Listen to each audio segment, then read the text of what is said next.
మరియు facto chairman ఈరోజు రాష్ట్ర వ్యాప్తంగా అన్ని కలెక్టరేట్ కేంద్రాల వద్ద 2003 డిఎస్సి టీచర్లు అందరూ కూడా చేస్తున్న ఆందోళనకు పూర్తి స్థాయిలో అన్ని ఉపాధ్యాయ సంఘాలు కూడా మద్దతు పలుకుతూ ఉన్నాయి.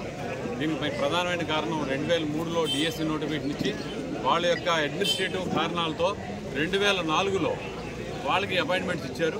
అయితే 2004 సెప్టెంబర్ 1 తర్వాత ఇచ్చినటువంటి సిపిఎస్ విధానాన్ని అమలు చేయడంలో వీళ్ళు కూడా ఆ పరిధిలో తీసుకురావడం జరిగింది.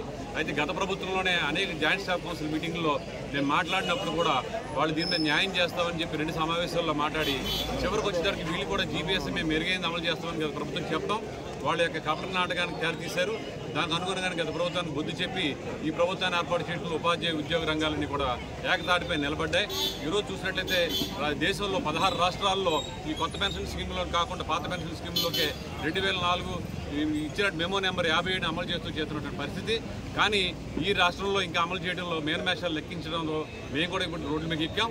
తప్పనిసరిగా ఈ ఉద్యమాన్ని ఉధృతం చేసి భవిష్యత్ కార్యాచరణ కూడా నిర్ణయించి 2004 డిఎస్సి వాళ్ళందరూ కూడా మన ఉపాధ్యాయులు కేవలం 6500 మంది, పోలీస్ సోదరులు ఇతర డిపార్ట్మెంట్లో కలిపి 3000 మంది, 9500 మంది మాత్రమే ఈరోజు ఈ పరిధిలోకి వచ్చేవాళ్ళు ఉన్నారు.